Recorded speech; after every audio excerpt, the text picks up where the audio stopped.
Hello everybody and welcome to my first playthrough of Cites Skylines 2 on the channel. The game came out last year and I'm really excited to play it for you guys.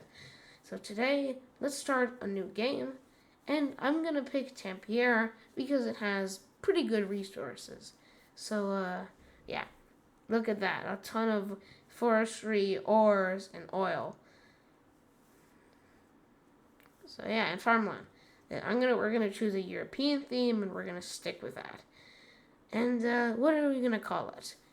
Well, I think because my channel name's Minor, why don't we do BlueVille? And we're gonna stick with the European theme of the map. No natural disasters. Tutorial off. And well, let's begin this playthrough of BlueVille.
Okay, to start off, I wanted to start with zoning out the city so that people knew where to move in. So I decided to zone out half of it for industrial and half of it for people and shops. I would later move the shops because I needed more room for people to live. So, yeah. I zoned it up and, well, then it was just a ton of waiting. A lot of waiting for people to move in. And, just pre-planning what I was going to do in the future. It took a little while for people to move in, but eventually people did. But as you can see there, I added a roundabout so it was easier for people to go through and go through the city and go to both sides. So we have 9 people now, and I started to pre-plan the people living in between the houses in these little alleyways, so that I could maximize the space that we had. And it worked pretty well. We didn't have to expand really that much in the whole video, so it worked really well with these expansions.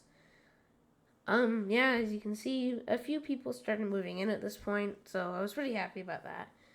People were happy as well, but just money wasn't coming in like I wanted it to. We got an achievement here, and we got $600,000, 1 token, and 3 land points, which could help us upgrade our city for the future. It was pretty good. And after getting that achievement, I didn't really do anything with it. I sat around and waited for people to move in because I wanted to keep the city nice and compact, so that once we got services later, we could have them affect the entire city without having to place multiple of them because of how big the city was. So now we unlocked hospital, the medical clinic, and the trash area because of that achievement. And I decided to put the trash area, the garbage plant right here, and I decided to call it Garbage Island because that's what it is. It's an island for a garbage facility. So Garbage Island was a fitting name for this place. So I was pretty happy with that. It took me a while to decide how to do the path, but eventually I decided on just a curved road, a simple curved road above ground that just connected to the industrial area. It's a little finicky because of the water there, but eventually it worked out.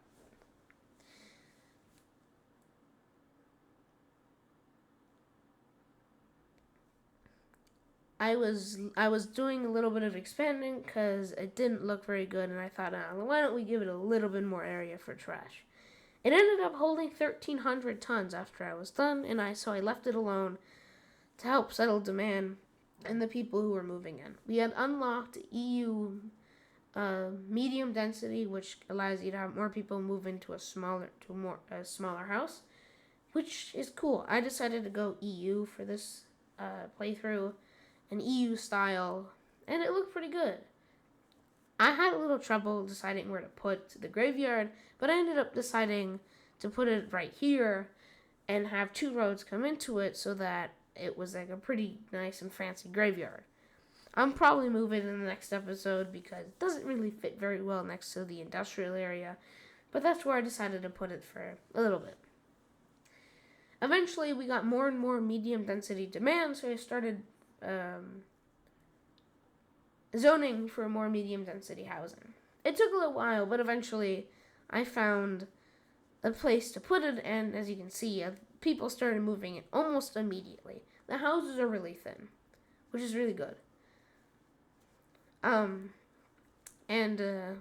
unlocked this pop music mansion. I don't know what it does. If you could tell me what that does, that would be really helpful, because I don't exactly know what it does in the first place.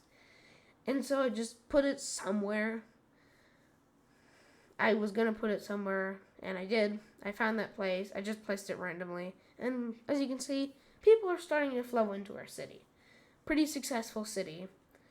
And, the Twitter thing on the side, I forgot to mention it. But, yeah, it's a new feature, too. Anyway, this road got a little finicky, so I moved the water station so more people could live in the city, so that we had more room for people to live. So eventually I just started putting more retail space back there because we had a lot of demand for it. Took a little while, but eventually that filled up. But as you can see later, this retail area, I ended up moving it somewhere else because, I needed more space for people to live, basically. And but now we're back to more waiting. This game is really a waiting game. And now our industrial demand is really high, so I needed more industrial zoning. And eventually, we had settled that a lot of our demand, people were getting pretty happy. Money was still negative, but people were moving in. We had 3 plates, and we were a tiny village, and it was looking pretty good. It was looking on the up and up at this point. I wanted to see if we had unlocked any special things. We hadn't unlocked our special industry, which is included in the base game now, which I'm really happy about, so you don't have to spend ridiculous amounts of money buying it on the side. 110 people are moving in at this point, and we're doing pretty well.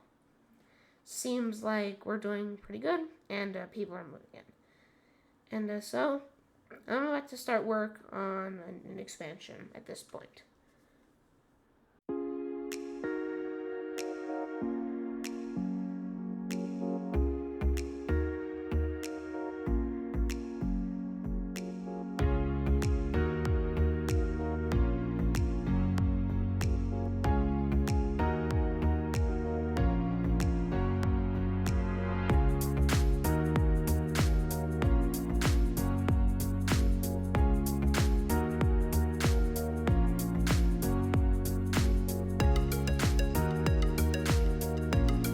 Anyway, I got a little bit picky on how I was going to do this land area, and at first I wanted to do a 2x3, but I ended up going for a smaller 2x2 area for an expansion.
So I decided to put a roundabout here so that traffic would go easier down here and so that it could ease the traffic flow out from that area. And also it allowed me to put another lane so that people could come, if they were coming down, they could go into the industrial area to take traffic off that roundabout up there. People abandoning their homes is weird. I don't know. It's a little bit of a problem in this game, but we have a lot of farm area. So we were starting to settle our demand. We had our brand new retail center up there with a little bit of farmland in between that could really help us with our livestock demand. And we don't have very much demand right now because we have a lot of zoning to help us keep our demand down.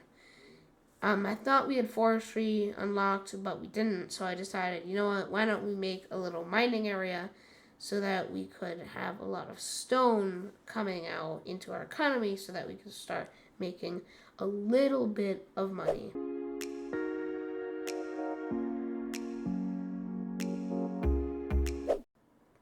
We still have a lot of issues with our economy. We're losing a lot of money, but we had just built our little stone mining area, so hopefully that could make us some money by putting stone into our economy so we could sell it to other areas. I decided to buy parking areas instead of highways so that we could improve our road conditions so that we could get cars off the roads so that our roads aren't congested with a bunch of cars that are just parked. And this area, our shopping area, probably deserve a few parking areas, but I could only fit one, so I was like, one's better than none. So I put one down, and then I decided that we need more parking areas across the city. So I found this open area on the main thoroughfare highway and put a ton of parking areas here so that we could get a ton of cars that are parked on the side of these roads off the roads, and so that there's easier getting up and down so that it's easier to get up and down the streets without having to deal with cars that are parked on the side of the road. And I just decided that every parking lot should have a $30 fee so that we could make some money from these parking lots, which are expensive to manage. At this point, our stone had been coming in handy, and so we started making money. But we still have a lot of production deficits, including the livestock. But I decided since grain was a pretty big one, why don't we add a few little areas of grain farming so that we could deal with it. And here I finished the grain farming. I added the grain areas, and so I decided to save here and save so that I could say thank you so much for watching, and I will see you in the next video. In the next episode, we'll really improve our city and make it a lot better than what it is right now. We're doing really well economically and people-wise, and so yeah. I will see you in the next episode, and I'll do a little bit off camera, improving the city